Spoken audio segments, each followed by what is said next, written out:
Hi guys, நான் உங்க இடத்துலேருந்து பாணி. இன்னைக்கு வந்து Q&A. உங்களுடைய கேள்விகளுக்கு என்னுடைய பதில்கள் அப்படியே ஒன்றா பார்த்துட்டே வரலாங்களா? முதல்ல வந்து ஆம், அடை பிரஜிதா அடைய பிரஜிதா தெரியலிங்க. அவங்க என்ன கேட்குறாங்கன்னா, நேற்று போட்ட வீடியோ இருக்கு இல்லையா, ஒய் am ஐ ஓவர்வெல்ம்டு அப்படின்னு சொல்லிட்டு அந்த ஒரு வீடியோ இருக்கு இல்லையா. அதில் வந்து அவங்க என்ன இது பண்ணியிருந்தாங்கன்னா, மக்கள் வந்து உங்களையே குறி வச்சு உங்களை வந்து காரண காரியமே இல்லாமல் உங்களை வந்து தொந்தரவு பண்ணிட்டு இரிட்டேட் பண்ணிட்டே இருந்தாங்க அப்படின்னு சொன்னால் நீங்கள் இப்படி சொல்ல மாட்டீங்க அப்படின்ட்டு. அவங்க எதை சொல்ல மாட்டேன்னு சொன்னாங்கன்னு தெரில. மேபி அந்த வீடியோவில் வந்து பொறுமையாக இருக்கணும் அப்படி இப்படின்னு ஏதோ சொல்லியிருப்போம் போல். என்னென்னா தெரியல. நான் ஒரு அனுமானத்தில் சொல்கிறேன். அவங்க இப்படி சொன்னதை வச்சு சொல்கிறேன். இப்போ நம்ம மக்களுக்கு எல்லாத்துக்குமே, அதாவது நம்ம மக்கள்னா பொதுவாகவே இந்த கால சூழலில் உலகத்தில் இருக்கக்கூடிய மக்களுக்கு இருக்கக்கூடிய ஒரு எண்ணம் என்ன அப்படின்னா, உனக்கு தெரியுமா, நான் எப்படி இருக்கேன்னு உனக்கு தெரியுமா, உனக்கு அந்த சூழல் வந்தால் தான் தெரியும். இப்போது நாம் ஒருத்தரை கை காட்டி உனக்கு அந்த சூழல் வந்தால் தான் தெரியும்னு நம்ம சொல்கிறோம் இல்லைங்களா. நமக்கு எப்படி தெரியும் அவனுக்கு அந்த சூழல் இதுக்கு முன்னாடி வரைக்கும் வரல அப்படின்னு சொல்லி. இப்போ நம்ம என்ன சொல்லுவோம் உடனே, நீ அப்படி இருந்தால் என்கிட்ட நீ சொல்லியிருக்கணுமில்ல. இவன் பாட்டுக்கு பேசாமையே இருப்பான். நான் ஏன் உங்கள்கிட்ட சொல்ல போகிறேன் அப்படின்ட்டு இவன் பாட்டுக்கு பேசாமல் இருப்பான். அதனால் யார் எந்த சூழலில் வந்து அவங்க வாழ்க்கையை வாழ்ந்துக்கிட்டு இருக்காங்க, எதெல்லாம் கடந்து வந்திருக்காங்க அப்படின்னு சொல்லக்கூடியது நமக்கு தெரியவே தெரியாது. அப்போது இதுபோல் வரக்கூடிய காணொளிகளோ, இல்லை நமக்கு யாரோ ஒருத்தர் வந்து நம்மளுடைய ஒரு சூழலை பார்த்து நமக்கு ஒரு ஒரு அட்வைஸ், சரிங்களா, அதை பண்ணுறாங்க அப்படின்னு சொன்னால், உனக்கு இது தெரியுமா, நீ அனுபவிச்சினா தான் தெரியும்னு சொல்கிறதுக்காக அவங்க அதை சொல்லலை. அவங்களுக்கு தெரியும், தெரிஞ்சதுனால தான் நமக்கு அதை சொல்கிறாங்க. சரிங்களா. ஒன்றா அந்த சூழலை அவங்க அனுபவித்து கடந்திருப்பாங்க. இல்ல அந்த சூழல்ல அவர்களே இன்னும் தத்தளிச்சுக்கிட்டு தான் இருப்பாங்க. அதனால "ஏய் பார்த்து கவனமா இரு, மாட்டிக்காதன்னு" சொல்றதுக்காக சொல்லுவாங்க. கேட்கறதும் கேட்காததும் நம்ம விருப்பத்தில தான் இருக்கு. கை காட்டுறது என்னைக்குமே ஈஸி. "உனக்கு தெரியுமா? நீ இப்படி இருந்தா தெரியுமா? நான் இப்படி இருக்கேன் தெரியுமா?" அப்படின்னு இப்படிங்கிறது ரொம்ப ஈஸி. ஆனா அவங்க சொல்றத பொறுமையா கேட்டுக்கிட்டு, நம்மகிட்ட இருக்கக்கூடிய அந்த ஒரு விஷயத்த சிந்திச்சு நமக்குள்ள ஒரு மாற்றத்த கொண்டு வரதுங்கிறது தான் கஷ்டம். "நீ புத்தி சொல்றேல்ல, நீ திருந்தியிருக்கலாம்ல." "டேய், நான் திருந்தாம தப்பு பண்ணதுங்கிறனால தான்டா உன்னையும் பண்ணாதேன்னு சொல்றேன், திருந்தும்பேன் அவன்." ஒவ்வொருத்தருக்கும் அந்த பொறுமையெல்லாம் இருக்காது. சரி இது அவ்வளோதான், பட்டு தான் திருந்து போலான்ட்டு அவங்க பாட்டுக்கு போயிருவாங்க. யாருக்கு என்ன நஷ்டம்? இல்லையா? ஆத்து மேல கோவப்பட்டு கால கழுவாம வந்த கதை தான் அது. அதனால ஒரு நல்லது ஒண்ணு சொல்றாங்கன்னா, ஏத்துக்க முடிஞ்சா ஏத்துக்கலாம். இல்லாட்டினா சரி பரவாயில்லைங்கன்ட்டு போயிட்டே இருக்கிறது நமக்கு நல்லது. இப்போ தொடர்ந்து கை காட்டிட்டே இருந்தோம்னு வச்சுக்கங்களேன், நம்மள சுத்தி என்ன மாரியான ஒரு எனர்ஜி கிரியேட் ஆகும் அப்படின்னு சொன்னா, எது வந்தாலும் அத வந்து எதிர்த்து தள்ளக்கூடிய ஒரு சக்தியா தான் ஒண்ணு உண்டாகும். அப்ப என்ன ஆகும்? உங்களுக்கு ஒரு கட்டத்துக்கு மேல நல்லதே உங்ககிட்ட வராது. உங்களுக்கு யாருமே நல்லது சொல்றதுக்கு வரமாட்டாங்க, உதவி செய்றதுக்கு வரமாட்டாங்க. எதுவுமே நமக்கு நல்லதே நடக்காது. கடைசியில என்ன புலம்புவோம் தெரியுமா? "சாமி என்னைய கையுட்டுருச்சு. எனக்கு நல்லதே நடக்க மாட்டேங்குது. என்னைய கை குடுத்து தூக்குறதுக்கு ஆள் இல்ல." ஏய்! அப்படியெல்லாம் இருந்தாங்கப்பா. நீ தான் அத கெடுத்துக்கிட்ட. அப்படின்னு சொன்னா நம்மளுடைய மனோநிலை ஏற்கனவே ஒரு இக்கட்ல இருக்கும். சொன்னா கேட்கக்கூடிய மனோநிலை நமக்கு அன்னைக்கு இருக்காது. ஆனா எல்லா பிரச்சனைக்கும் நாம தான் காரணமா இருந்திருப்போம்னு பாருங்களேன். அதான் அங்க பியூட்டியே. அதனால அப்படி அப்படி ஒரு சக்தி வட்டத்த என்னைக்கும் உண்டு பண்ணாம இருக்கிறது நல்லது. சரி. விக்னு டி அப்படிங்கிறவங்க என்ன கேட்குறாங்கன்னா, இந்த கேள்வி சிரிப்பா இருக்கலாம். நீங்க பகிரும் புத்தகங்களில் உள்ள பதிவில், அதாவது பாஸ்ட் லைஃப் ரிக்ரெஷன் இருக்கு பார்த்தீங்களா? அதில இருக்கக்கூடிய நபர்கள் ஏன் முன் ஜென்மத்தில விலங்குகளாக பிறவிகள் எடுத்த அனுபவத்தை பகிர்வதில்லை? அல்லது அவர்களுக்கு ஏன் அந்த விலங்கு பிறவிகள் ஞாபகம் வருவதில்லை? அப்படின்ட்டு. சிரிக்கிறதுக்குலாம் ஒண்ணும் இல்லைங்க. நியாயமான கேள்வி தானே. பாருங்க, பாஸ்ட் லைஃப் ரிக்ரெஷன் அப்படிங்கிறது ஜோசியம் பார்க்குற மாரி கிடையாது. நம்ம ஜோசியக்காரர்கிட்ட போவோம். நாம என்னமோ நம்மளுடைய தேவைக்காகவும், நம்மளுடைய கஷ்டத்திற்காகவும் ஒரு இதுக்காக தான் அங்க போவோம். ஆனா நாம என்ன பண்ணுவோம்? ஜோசியக்காரர சோதிக்கிறது. "இது நீங்களே சொல்லுங்க, ஏதாவது ஒண்ணு சொல்லுங்க" அப்படின்னா. எந்திரிச்சு வெளிய போன்னு சொன்னோனே என்ன பண்ணுவீங்க? இன்னைக்கு ஜோசியக்காரங்க சொல்றதில்ல. எனக்கு என்ன பிரச்சனையோ அத நான் கேட்டுட்டு வந்தேன்னா வேலை முடிஞ்சுது. போனோமா, எனக்கு உண்டானத கேட்டோமா, காச குடுத்தோமா, வந்தோமான்னு இருக்கலாம். போனோம் 10 நிமிஷத்தோட வேலை முடிஞ்சுது. ஆனா நம்ம அத பண்ண மாட்டோம். பாஸ்ட் லைஃப் ரிக்ரெஷன் அந்த மாதிரி கிடையாது. போனா இந்த கான்ஷியஸ்னஸ் இருக்கும். விழிப்பு நிலை இருக்கும். ஏன்னா விழிப்பு நிலை இருந்தா தான் நம்மளால பேச முடியும். மைக்கேல் நியூட்டன் அத ஒரு இடத்துல சொல்றாரு. அப்போ இப்படி பேசுறதுக்கு கான்ஷியஸ்னஸ் இருக்கும். ஆனா, இந்த கான்ஷியஸ்னஸ் பேசுறதுக்கு மட்டும் தான் வேலை செஞ்சுட்டு இருக்கும். மத்தபடி பூரணமா நம்மளுடைய ஆன்மா வந்து அந்த கண்ட்ரோல், அந்த சப்கான்ஷியஸ், சூப்பர் கான்ஷியஸ்ன்னு சொல்றோம்ல, அதுக்குள்ள நம்ம போயிருவோம் கம்ப்ளீட்டா. இப்ப இதுல என்ன பியூட்டின்னா, இந்த ஆன்மான்னு சொல்லக்கூடியது தான் நம்ம. சரிங்களா? இந்த உடல வந்து ஆன்மா தான் இயக்கிக்கிட்டு இருக்கு. இப்போ இந்த உடல் வந்து செயல்பட்டுக்கிட்டு இருக்கும்போது, இந்த விழிப்பு நிலை அப்படின்னு சொல்லக்கூடியது, நாமேன்னு சொல்லக்கூடிய அந்த சுயம், அந்த ஆன்மா இருக்கு பார்த்தீங்களா? அதை முழுசா வேலை செய்ய விடாது. "ஏய் நெருப்புடா, அத தொடாதடா, சுடுண்டான்." அப்படியா? தொட்டு தான் பார்ப்போமே. சொ தொ தொடாதேன்னு தொடாதே, சுடும், அது ஆபத்துன்னு சொல்லக்கூடியது ஆன்மா. ஆனா, தொட்டு தான் பார்ப்போமேன்னு போறது நம்மளுடைய விழிப்பு நிலை, கான்ஷியஸ்னஸ். இது 2க்கும் நடக்கக்கூடிய போர் தான் நம்மளுடைய வாழ்க்கை. இவ்வளோதான். மத்தபடி வேற ஒண்ணும் இல்ல. சரிங்களா? இப்போ இந்த ஜோசியக்காரங்கள்ட்ட போம்பொழுது நம்மளுடைய இந்த இந்த கான்ஷியஸ்னஸ் தான் வேலை செய்யும். அதனால தான் அங்க ஜோசியர்கள் போய் வேணுங்கிறத கேட்காம ஏத்தம் பேசுறது. டாக்டர்கிட்ட போயிட்டு, "டாக்டரே நீயே கண்டுபிடி பார்க்கலன்னு" சொல்ல மாட்டோம். ஏன்னா இருந்தாலும் ஓடிருன்ருவான். ஆனா ஜோசியக்காரங்கள்ட்ட இத பண்ணுவோம். சாமிகிட்ட போயிட்டு இது பண்ணிட்டு இருப்போம். "நீ நீ உன்னால தான் எல்லா பிரச்சனையும்." "டேய் நான் என்னடா பண்ணேன்? எல்லா பிரச்சனையும் உன்னால தான்டா வந்ததுன்னு" அது கல்லு பேசுறது இல்ல இல்லையா? அதனால நமக்கு அது ஒண்ணும் தோன்றதில்ல. இப்போ இந்த பாஸ்ட் லைஃப் ரிக்ரெஷன் வந்து நேரடியா ஆன்மா கூட இருக்கிறனால, ஆன்மா ஃபுல் கண்ட்ரோல் எடுத்துக்கும். அது இந்த வளவளான்னுலாம் பேசிக்கிட்டெல்லாம் இருக்காது. இப்போ ஒரு குழப்பத்தில இருக்கான். இங்க பூமிக்கு ஒரு காரண காரியத்திற்காக நம்ம வந்திருக்கோம். இந்த காரண காரியத்திற்கு வந்து தெளிவு கிடைக்காம தான் அவன் இங்க வந்திருக்கான். இந்த தெளிவுக்கு எது நேர்வடையான ஒரு விஷயத்த காட்டுனா அவனுக்கு அந்த தெளிவு வருமோ, அத மட்டும் அது சொல்லிட்டு விட்டுரும். எதுக்கு தேவையில்லாம வளன்னு பேசிட்டு ஆ நம்மளுடைய நித்திலந்தனமணி பாட்காஸ்ட் சேனல் போனீங்கன்னா, அதில ஒரு பிளேலிஸ்ட் உண்டு.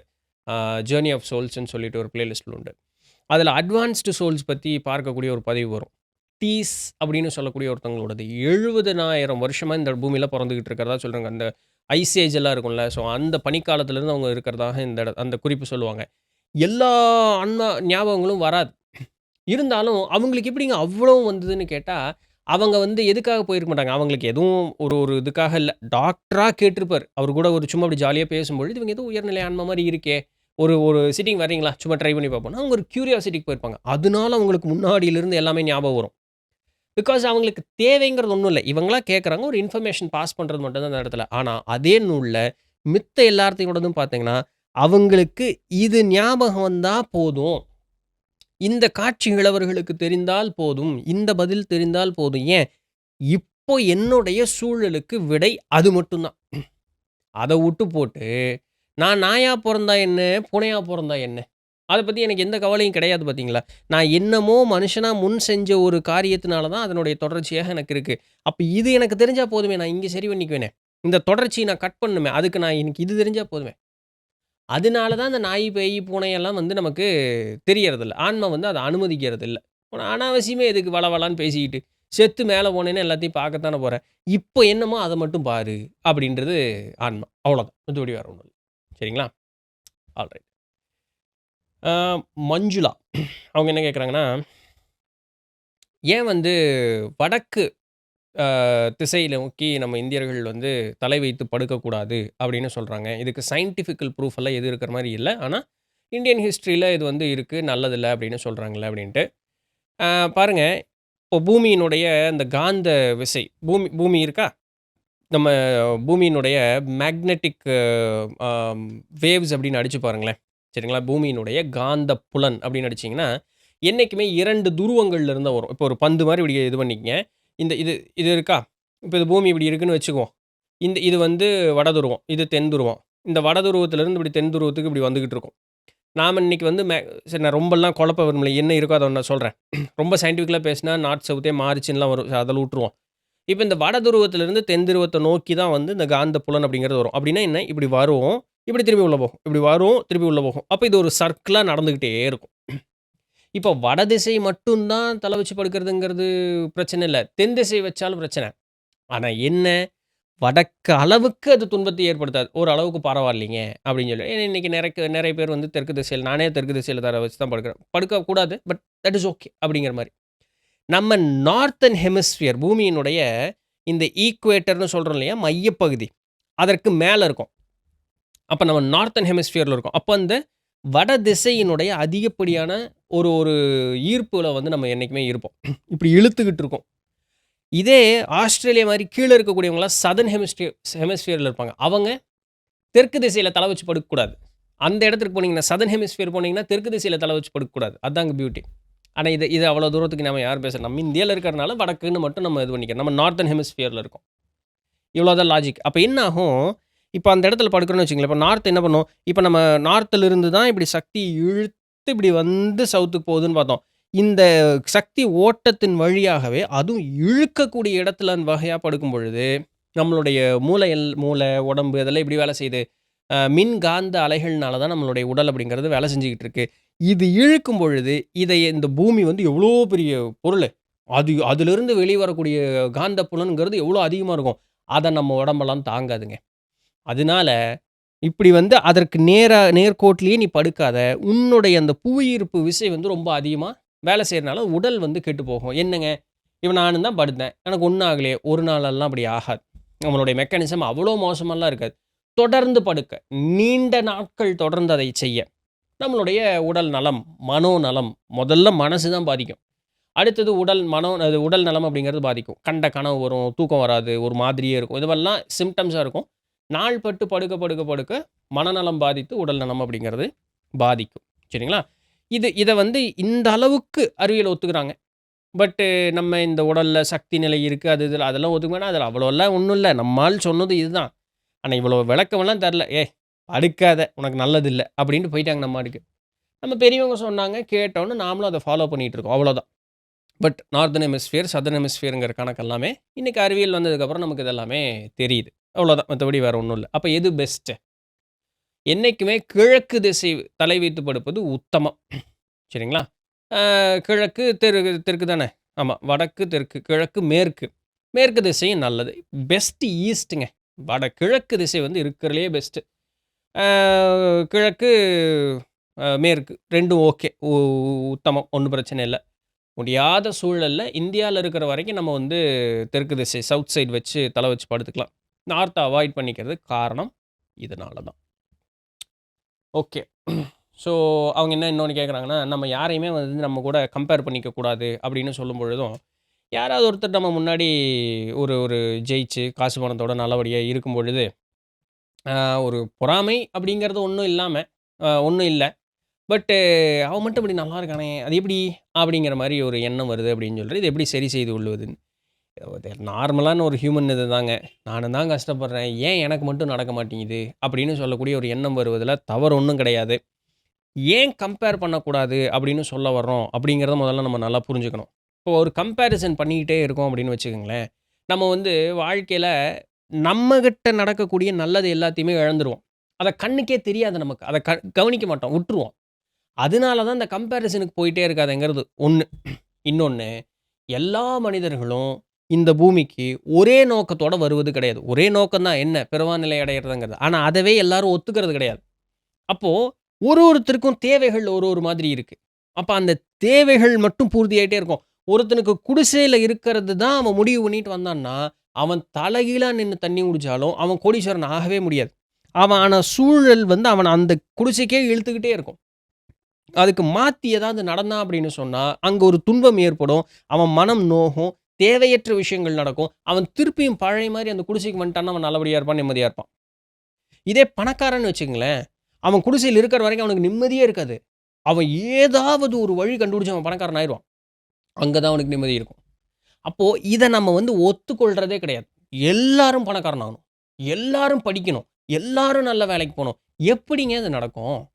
எல்லாரும் ஒரு போல இல்ல. என்ன போல நீங்க இல்ல, உங்கள போல நான் இல்ல. நம்ம 2 பேத்த போல வேற யாருமே இல்ல. அவங்கவங்க தேவையோட வந்திருக்காங்க. அப்போ அவன பார்த்துட்டே இருந்தோம்னா, நம்ம தேவைய நம்ம இழந்துருவோம்.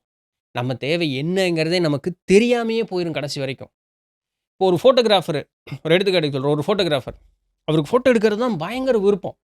அவர கொண்டு போய் ஐடி கம்பெனியில உட்கார வச்சீங்கன்னு வச்சுக்கங்களேன், அவருக்கு எப்படி இருக்கும் தெரியுமா? அவரு இங்க வந்தது வந்து ஃபோட்டோ எடுக்கணும். இந்த உலகத்த வந்து நான் சுத்தணும், சுத்தி பார்க்கணும், 4 விஷயங்கள் நல்லா ஃபோட்டோ எடுக்கணும். இத வந்து வெளிய எடுத்து காட்டணும், அவருக்கு எக்ஸ்ப்ளோர் பண்ணணும் அப்படிங்கக்கூடிய ஒரு ஆள கொண்டு போய் ரூம்குள்ள உட்கார வச்சீங்கன்னா, ஏதோ கால சூழல், நம்மளுடைய குடும்ப சூழல் அப்படி இப்படின்னு அவர வந்து என்னமோ ஒரு ஒரு மயக்கத்துல கொண்டு போய் உட்கார வச்சீங்கன்னு வச்சுக்கங்களேன், கொஞ்ச நாளைக்கு நல்லாருக்கும். அதுக்கப்புறம் மனுஷன் பைத்தியம் முடிச்ச மாரி ஆயிருவாரு. வேற வழியே இல்ல. தன்ன ஒத்துக்கிட்டு தன்னுடைய வாழ்க்கைய வாழ்றாங்கன்னு வச்சுக்கங்களேன், அவங்களுடைய வாழ்க்கை முழுசும் நரகத்துக்குள்ளேயே இருக்கும். அவங்களும் கெட்டு, அவங்களுடைய உறவுகளையும் அவங்க கெடுத்துக்கிட்டே இருப்பாங்க. நெறைய பேர் வந்து இன்னைக்கு ஒரு மாரி மூர்க்கத்தனமா குரங்கு புத்தியோட சுத்திட்டு இருக்கிற காரணம் தான். ஏன்னா, அவன் சுதந்திரத்த அவன் இழந்துட்டான். வேற வழி இல்லைங்க. குடும்பத்துக்காகன்னு சொல்லி தன்னை இழந்தே இன்னைக்கு நெறைய பேர் சுத்திட்டு இருக்காங்க. அவங்கலாம் செத்த பொணத்துக்கு தான் சமம். நெறைய பேருங்க, நெறைய பேர் அந்த மாதிரி உண்டு. அப்போ இந்த கம்பேரிசன் பண்ணிட்டே இருந்தோம்னா, தன்னை இழந்துருவோம் நம்ம. ஏன் இன்ஜினியரிங் முக்கால்வாசி பேர் படிக்கிறான்? பக்கத்து வீட்டுக்காரன் படிச்சான் இன்ஜினியரிங் நான் படிக்கிறேன். அவன் பையன் வந்து மூத்த பையன் இன்ஜினியரிங் படிச்சான். போனா 50,000 சம்பளம் வாங்குறான். என் பையனும் இன்ஜினியரிங் படிச்சா 50,000 சம்பளம் வாங்குவான். உன் பையனுக்கு இன்ஜினியரிங்க்கு சம்மந்தமே இருக்காது. அவன் எங்கேயாவது ஒரு ஆர்டிஸ்ட்டா வரணும்னு யோசிச்சுக்கிட்டு இருப்பான். அவனுக்கு 10,000 சம்பளம். அவனுக்கு காசை பற்றியே கவலை இருக்காது. அவனுக்கு கலை மேலே தான் வித்தியாசம் இருக்கும். ஆனால் நம்ம என்ன இல்லைப்பா அது எப்படி காசு பணம் சம்பாதிக்கணும், பொண்டாட்டி உள்ள நாளைக்கு பொண்டாட்டி கட்டி வைக்கணும், புள்ள பெற்றுக்கணும், அப்புறம் நம்மளை போல குடும்பம். உங்களுக்கு தாங்க அது மேலே நாட்டம் அதிகம், அவனுக்கு இல்லை அப்படின்னா நம்ம ஒத்துக்க மாட்டோம். என் குடும்பம் வளரணும்ல, இப்படி தாங்க மனுஷ வாழ்க்கை. இப்படி போகிறோங்கிற போக்கில் நம்ம இப்படி தான் இறங்கிக்கிட்டு இருக்கோம். மேலெல்லாம் வந்து போகிறதெல்லாம் கிடையாது. சரிங்களா? அதனால தான் ரொம்ப எவ்வளோ சிம்பிளாக இருக்கிற மாதிரி ஒரு விஷயம் இருக்குது பார்த்தீங்களா? இதை பற்றி பேச ஆரம்பித்தோம்னா ஒன்று தொட்டு எல்லாமே தப்பாக தான் இருக்குது அப்படிங்கிறது எப்படி புரியுது பார்த்தீங்களா? இன்னும் கூட பேசலாம் இதை. இத்தனை பிரச்சனை இருக்குன்னு பேசலாம். பட் எதுக்கு? தேவையில்லாத ஒரு வேலை. நமக்கே புரியுது இல்லையா? ஸோ அதனால் நீங்கள் கம்பேர் பண்ணிங்க பாருங்கள். நானும் முன்னேறணும், அவர்களை போல் நான் முன்னேறணும். அது ஒரு ஊக்கமாக எடுத்துக்கலாம். ஆனால் அந்த கம்பேரிசன் உங்களை இழுக்கிற அளவுக்கு நீங்கள் இது பண்ணிடக்கூடாது. அவங்கள கம்பேர் பண்ணிகிட்டே இருக்கக்கூடாது. ஒரு ஊக்கப்படுத்தலாம் அவங்க. பரவாயில்லையே இந்த மாதிரி இருக்குல்ல. அப்போ எப்படி அவங்க முன்னுக்கு வந்தாங்க? ஓ இந்தந்த வழியெல்லாம் பின்பற்றினாங்களா? ஓ சரி. அவங்க அந்த செஞ்ச வேலைக்கு அது போல் பின்பற்றுறாங்க. அதை ஒரு பாடமாக எடுத்துங்களோ, இதெல்லாம் பாசிட்டிவ் இருக்கா, இதெல்லாம் நெகட்டிவ் இருக்கா, அவங்கள்ட்ட பேசுங்க. எப்படிங்க நல்லா இருக்கே அப்படின்னு சொல்லிட்டு. அப்போது அந்த செய்தி, அந்த அனுபவத்தை உங்கள் வாழ்க்கையில் உங்களுக்கு பிடிச்சதுன்னு ஒன்று இருக்கும் பார்த்தீங்களா, அதில் இம்ப்ளிமெண்ட் பண்ணுங்க. இங்கிலீஷ்காரன் blue ocean strategy, red ocean ஸ்ட்ராட்டஜின்னு 2 கொடுத்துருக்கான். MBAல பாடத்தில் வரும். இந்த ப்ளூ ஓஷன் ஸ்ட்ராட்டஜினா அவன் மட்டும் சுயமாக அவனுடைய ஒரு ஐடியாலஜி இம்ப்ளிமெண்ட் பண்ணுறது. அதை வேறு எவனுமே பண்ணியிருக்க மாட்டான். எவன் தான் முதல் தடவை பண்ணுவான். அது கஷ்டம். ஆனால் அவன் ஜெயிச்சிருவான். ரெட் ஓஷன் ஸ்ட்ராட்டஜினா அவன் செஞ்சான்ல, அவன் ஜெயிச்சிட்டான்ல, இப்போ நானும் செய்கிறேன். அதனால தான் ஊர் பூரா மளிகை கடை இருக்குது. அவன் கடையை போட்டானா, வீட்டை கட்டியா, வீடெல்லாம் இடிச்சு போட்டு கட்டும்போது கீழே ஒரு கடையை போடு, மளிகை கடை போடு. இன்றைக்கி எல்லாருமே அண்ணாச்சி தான். இன்றைக்கி யாரை பார்த்தாலும் மளிகை கடையா போ அண்ணாச்சி, ஒரே பேர் வேலை முடிஞ்சு. அப்படி ஆகிப்போச்சு. எங்கள் வீட்டு பக்கத்தில் செட்டியார் ஒருத்தர் இருக்கிறார். அவர் பையனுக்கு கல்யாண பத்திரிக்கை கொடுக்கும்போது அவர் செட்டியார்னு எங்களுக்கு தெரியும். ஆனால் எல்லாருமே அண்ணாச்சின்னு தான் கூப்பிடுவாங்க. அவர் ஒன்றும் சொல்லிக்கிட்டது இல்லைன்னு பாருங்க. அப்போது இதுக்கு பேர் ரெட் ஓஷன். அவன் பண்ணானா நானும் பண்ணுறேன். அர்த்தம் இல்லைங்க அதில். சரிங்களா? அவன் ஜெயிச்சானா, அவனோட இதில் ஜெயிச்சானா, அந்த அனுபவத்தை வாங்கிக்கிங்க. அதை உங்களுடைய வாழ்க்கையில் நீங்கள் பயணம் செய்யக்கூடியதோடு பொருத்திக்கிங்க. எது தேவையோ அதை பொறுத்திங்க, வேண்டாத சரி ஓகேப்பா சூப்பர்ப்பா அப்படின்ட்டு விட்டுருங்க. அப்போது உங்கள் ஏரியா நீங்கள் எதில் கெத்தாக இருக்கீங்களோ அதில் பெரிய ஆளாவீங்க. ஆனால் நம்ம அதை விட்டுறோம். அவன் செஞ்சான்ல புடியவனே அப்படின்ட்டு அங்கே போகிறது, அது சரிப்பட்டு வராதுங்க. அதனால தான் இந்த கம்பேரிசனே வேண்டாம். ஹெல்த்தி கம்பேரிசன், நான் ஹெல்த்தி, என்னத்துக்கு இந்த பிரச்சனை? பார்க்கவே பார்க்காதடா, ஓம் பொழப்பு பாடுறா. நம்மளுடைய வாழ்க்கை அழகு வந்து ரொம்ப இதுங்க. இது ரொம்பலாம் வெள்ளைக்காரனை போல் இந்த காம்ப்ளிகேட் பண்ணி எல்லாத்துக்கும் ஒரு பேர் கொடுத்து, அந்த பேருக்கு ஒரு விளக்கம் கொடுத்து, இவ்வளோலாம் காம்ப்ளிகேட்டே நம்மால் பண்ணிக்கல. செய்யாத, நல்லதில்லை, அனுபவத்தில் சொல்கிறேன்னு போயிட்டே இருப்பான். அம்பாட்டுக்கு ரொம்ப ரொம்ப சிம்பிளான ஒரு வாழ்க்கைங்க நம்மளோடது. வவா மாமன் பொழப்ப பாருங்கயா அப்படின்னு போயிட்டான். ஆனால் அதுக்கு பின்னாடி இவ்வளோ பெரிய அர்த்தம் இருக்குது. நாம தான் சிந்திச்சு பார்க்கணும். நான் ஏன் OKSS ஒரு கதை சொல்லிட்டா சார் அதை வந்து நிறுத்தலிங்க. நான் அதுக்கு பதிலாக தான் திருவிளையாடல் புராணம் போட்டுக்கிட்டு இருக்கேன். திருவிளையாடல் புராணம் முடிஞ்ச உடனே நம்ம OKSS போட்டுருவோம். சரிங்களா? ஓகே. ஜீவா மரியன் அவங்க என்ன கேட்குறாங்கன்னா, திருவண்ணாமலை நினைத்தாலே முக்தி தரும் தலம் என்று சொல்லுகிறார்களே, இதை எப்படி புரிந்து கொள்வது? உங்களுடைய புருவ மத்தி தான் திருவண்ணாமலை. அதன் மீது தியானித்து உள் ஆன்ம சுடரொளியை காணும் பொழுது, அதான் தீபம் ஏற்றுறது, அந்த தீபத்தை நீங்கள் தான் ஏற்றிக்கணும். அதை காணும் பொழுது முக்தி பெறுவீர்கள். திருவண்ணாமலைக்கு போய் 14 கிலோமீட்டர் மலையை சுற்றுறதுனாலையோ, அங்கே ஆசிரமத்தில் உண்டக்கட்டி வாங்கி திங்கிறதுனாலையோ, மணிக்கணக்காக கோயிலில் லைனில் நிற்கிறதுனாலையோ, நான் வந்து இவ்வளோ நேரம் நின்று விஐபி மட்டும் உள்ளே போனானேன்னு சண்டை கட்டுறதுனாலையோ, இல்லை அந்த விஐபி மாருக்கு தான் வந்து எல்லாத்தையும் தாண்டி அவன் தனியாக உள்ளே போகிறதுனாலையோ ஒன்றும் நடக்காது. அங்கே இருக்கிற ஒரு புடி மண்ணுக்கு இருக்கிற மரியாதை கூட நாம் செய்யக்கூடிய செயலுக்கு எதுவுமே கிடையாது. நல்லா புரிஞ்சுக்கணும். சரிங்களா? ஸோ அதனால் அது வந்து என்னமோ இன்றைக்கி காசு பார்க்குறதுக்கு ஒரு வேலையாக போச்சு. அங்கே இருக்கிறவங்களும் அதை பண்ணிக்கிட்டு இருக்காங்க. வெளி மாநிலத்தவர்களும் வந்து நம்ம ஊரையும் சீர்கெடுத்துக்கிட்டு இருக்காங்க. பட் எனிவே இதெல்லாம் அரசாங்கம் கண்டுகொள்ள வேண்டியது. அது என்னத்தேன்னு யாரன்னு கை காட்ட குறை சொல்லல. அதனால் நமக்கு தெளிவு இருக்க புரிஞ்சுக்குமா, தியானம் இருக்கணும், எண்ணமற்ற நிலையில இருக்கணும். நம்ம வந்து புருவ மத்தியில கவனத்த வச்சு எண்ணமற்ற நிலையில இருந்து வாசி உள்ள அடங்கும் பொழுது, ஆன்ம சோதி சுடர்விடும். அதுதான் திருவண்ணாமலை காண முக்தி அப்படின்னு சொல்லக்கூடியது. சரிங்களா? அந்த ஜோதி இங்க எரியணும். சிற்றம்பலம், சிற்றபை அப்படின்லாம் சொல்றோம் இல்லைங்களா? அங்க எரியணும் அந்த ஜோதி. சும்மா அங்க போய் நின்னுட்டு கொட்டான்னு பார்த்துக்கிட்டு இருக்கிறது. இல்ல வீட்லயே உட்காந்துட்டு லைவ் ரிலே பார்த்துட்டு, ஆஹா! அரும்பெரும் காட்சி அப்படின்னு சொல்றது. அந்த அந்த அந்த டின்னுல எரிஞ்ச அந்த ஒரு இது இருக்கு பாரு, அந்த அந்த மையின்னு சொல்லி அத ஒரு டப்பாக்கு 1000 குடுத்து வாங்கிட்டு வந்து நெத்தியில வச்சுக்கிட்டு சுத்துறதுனாலலாம் ஒரு பயனும் கிடையாது. அதுவே அப்படி வேணும்னா, உங்க வூட்லயே வந்து நல்லா திரிய கொளுத்திட்டு, நெய் தீபம் போட்டு, மேல ஒரு சின்ன இப்படி குடுவையாட்ட வச்சீங்கன்னா, அதில அந்த கருப்பு இது படியும் மையி. அத வந்து நெய்யிலயோ, இல்ல வெண்ணெயிலயோ கலந்து, அத நீங்க வச்சுக்கிட்டு வந்தீங்கனாலும் 2 ஒரே கன்டென்ட் தான். வேற ஒண்ணும் கிடையாது. நீங்களே பண்ணிக்கலாம். எதுக்கு அதெல்லாம் தேவையில்லாம? பட்டையும், கொட்டையும் போட்டா தான் சாமி வந்து நான் உன்கிட்ட வரும்ன்னு சொல்லுதா என்ன? ஒண்ணும் கிடையாது. வெங்கடேசன் அவர் என்ன கேட்குறாருன்னா, அரசாங்க வேலைக்காக எவ்வளவோ பண்ணிட்டேன். அதுதான் ரொம்ப சலிப்பா இருக்கு. அந்த வேலை கிடைக்கல. என்ன செய்ய வேண்டும்? Please guide me. நான் எப்படி கமெண்ட்ல வர ஒரு விஷயத்துக்கு நான் கைட் பண்ண முடியும்னு நினைக்கிறீங்க? வேற பொழப்ப பாருங்கன்னு சொல்லுவேன். முயற்சி பண்ணீங்க, கிடைக்கல. அப்போ ஒரு ஒரு காரியம் நீங்க பண்ணுன முயற்சி ஏதோ எங்கேயோ தப்பு பண்ணியிருக்கீங்க. யோகா வாசிஷ்டம்ல வசிஷ்டரே சொல்றாரு இல்லையா? செய்யக்கூடிய முயற்சிக்கு பலன் கிடைத்தே தீரும். கிடைக்காம இருக்கவே இருக்காது. பலன் கிடைக்கலன்னா, நீ செஞ்ச முயற்சி சரியா செய்யலன்னு அர்த்தம். அவ்வளோதான். இல்லைன்னா, உனக்கு அதன் மீது ஒரு உண்டான அதற்குன்னு ஒரு திறன் இருக்கும் பாத்தியா, அந்த திறன் உன்கிட்ட இல்ல. அப்ப அத வுட்டுட்டு அடுத்த பொழப்புக்கு போயிறணும்னு அர்த்தம். இந்த 2மே நம்ம ஒப்புக்கொள்ளணும். ஒண்ணா நான் செய்ற முயற்சியில எங்காவது தவறு இருக்கா? ஒரு முயற்சி செஞ்சு அதுல பலன் வரலைன்னா, அதையவே திருப்ப திருப்ப செய்றதுனால ஒரு பலனும் மாறப் போறதில்ல. ஸோ நான் செய்யறதுல என்ன தப்பு இருக்கு? 1. இன்னொன்னு 2வது அந்த ஒரு காரியத்த ஜெயிக்கணுங்கிறதுக்கு உண்டான திறமை என்கிட்ட இருக்கான்னு முதல்ல நான் யோசிக்கணும். அடுத்தவன் மோட்டிவேட் பண்ணான்லாம் நான் ஒரு வேலை செய்யக்கூடாது. அப்போ அந்த திறமை என்கிட்ட இல்லேங்கிற ஒரு முடிவுக்கு நான் வந்துட்டேன்னு வச்சுக்கங்களேன், இப்ப என்கிட்ட ஒரு ஆப்டிட்யூட் ஒண்ணு குடுத்து எழுதுன்னு வச்சுக்கங்களேன், கோடி கும்பிடு போட்டுருவேன்.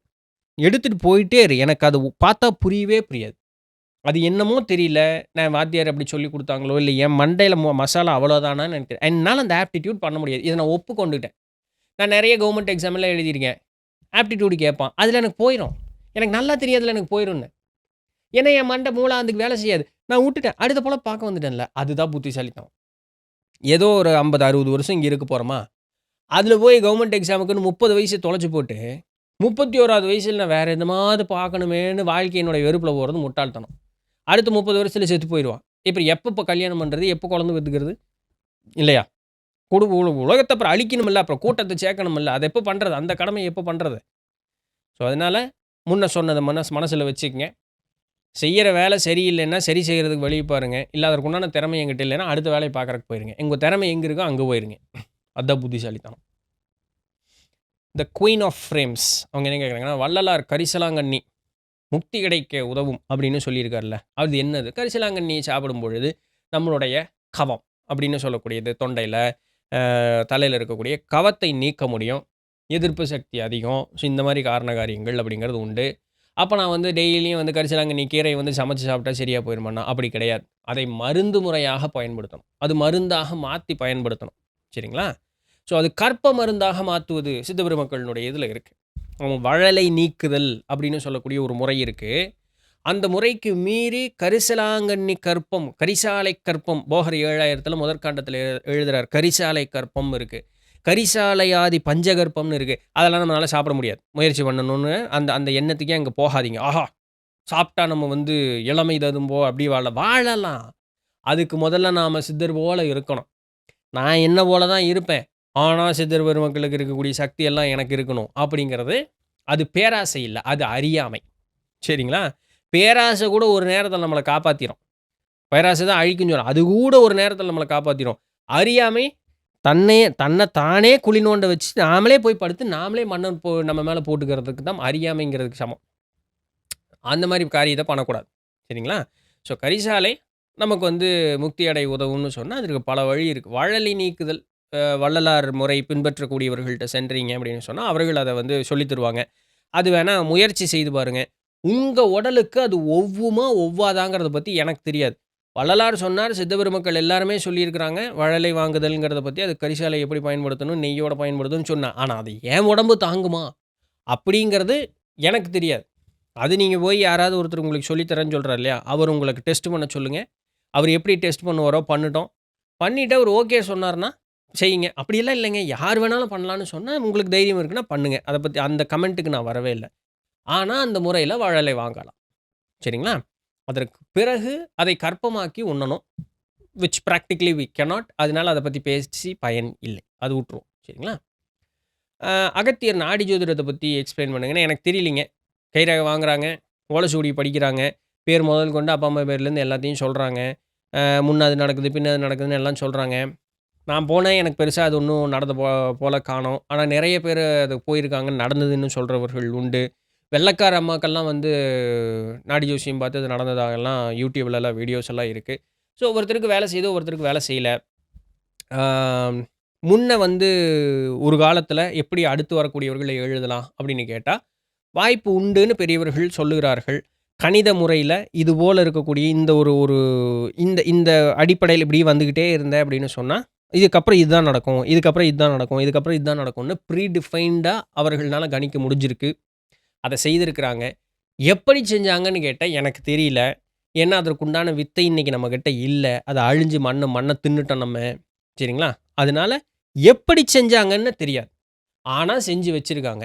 இப்ப இதில யார் உண்மையானவர்கள்? அதுவும் கண்டுபிடிக்க முடியும். இதெல்லாம் அவரவர் போயி அனுபவப்பட்டு அதுக்கு ஒரு 1000 கணக்கா செலவு பண்ணா தான், இவரு தான் ஏன் நல்லா சொல்றாரு, மித்தவன் நல்லா சொல்லலேன்னு நாமளா அனுபவப்பட்டுக்கணும். நான் ஒரு 2 இடத்துக்கு போயிருக்கேன். எனக்கு பெருசா ஒண்ணும் நடந்த மாரி இல்ல. இது வைத்தீஸ்வரன் கோயில் கிட்ட தான் நெறைய பேர் இருக்காங்கன்னு சொல்லுவாங்க. நெறைய பேர் ஏமாத்துறாங்கன்னு உண்டு. நல்லா இருக்கக்கூடியவர்கள்னு சொல்லக்கூடியவர்களும் உண்டு. பர்சனல் எக்ஸ்பீரியன்ஸ்ல தான் உங்கனால கண்டு தெரிந்து கொள்ள முடியும்.